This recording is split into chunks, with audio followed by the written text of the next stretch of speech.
First tonight, a Perth man is among the dead after terrorists struck in the Indonesian capital, Jakarta. In the past half an hour, 10 News has learned businessman Nathan Verity, a human resources consultant, was killed when two bombs exploded in the heart of the city at the Marriott and neighbouring Ritz-Carlton hotels.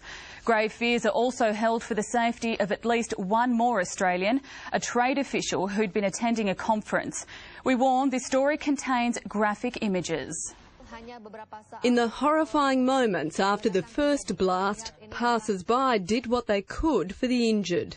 They'd crawled bloodied but alive from the Marriott Hotel's shredded lower floors in central Jakarta. It was just before 8 in the morning. I was just waking up, so I heard the first bomb in the Marriott, and I've seen the first bomb in the Marriott with a lot of people crying and running away. And 10 minutes after, the bomb in my hotel, the building moved a lot. The lavish facade of the neighbouring Ritz-Carlton was also ripped apart. It's believed a suicide bomber detonated his deadly cargo in the hotel restaurant. Australian Greg Wollstonecroft was among the first on the scene. We went off in the restaurant, in the Ritz. I've actually got photos of it, actually.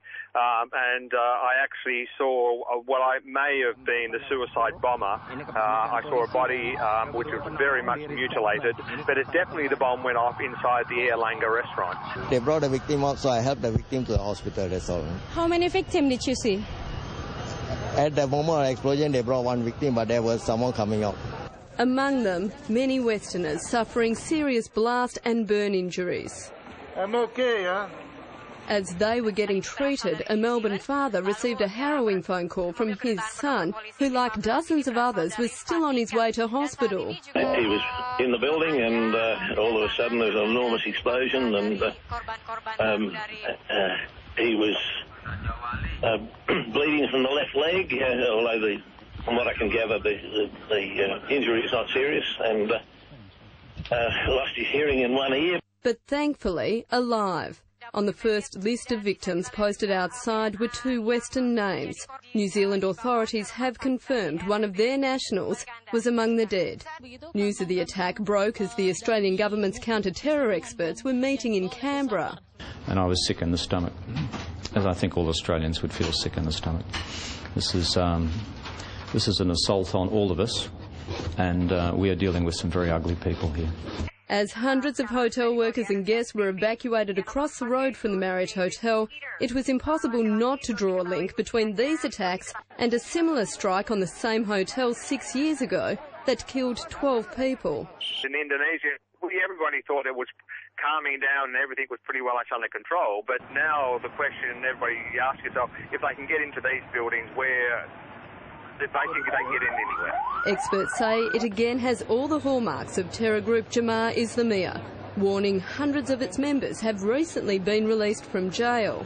Many of them are walking out unrepentant and fully committed to continuing this campaign of violence against Western interests, and that's the danger. A danger which today appears to have turned into a frightening reality. Ali Donaldson, 10 News. Experts say the bombings bear the hallmarks of Jemaah Islamiyah. While the terrorist group has yet to claim responsibility, today's blasts bear a chilling resemblance to similar attacks in Indonesia. Jakarta's JW Marriott Hotel was first torn apart in 2003 when a suicide bomber detonated a car bomb outside the lobby. The full brunt of the explosion felt in the hotel's restaurant. 12 people were killed in the lunchtime bombing, timed for maximum damage. Al-Qaeda claimed responsibility for the attack, which is alleged to have been carried out by affiliate group Jemaah Islamiyah. Experts say these latest bombings bear all the hallmarks of JI. It is the continuation of the same group within JI that seeks to use terrorism to achieve a political objective. The pattern began in 2002 when bombs ripped through Bali's popular tourist strip. Suicide bombers inside Paddy's Bar and the Sari Club set off devastating explosions which killed 182 people. 88 were Australian. Members of Jemaah Islamiyah were convicted and sentenced to death over the attacks. The group's alleged spiritual leader, Abu Bakr Bashir, was sentenced to 2.5 years behind bars. In 2004, Australia was again targeted when a car bomb was parked outside our Jakarta embassy. Closed-circuit video captured the explosion, which claimed the lives of 11 people. All were locals. JI is also thought to be responsible for the 2005 Bali bombings, which killed 20 people. Brad Hodson, 10 News.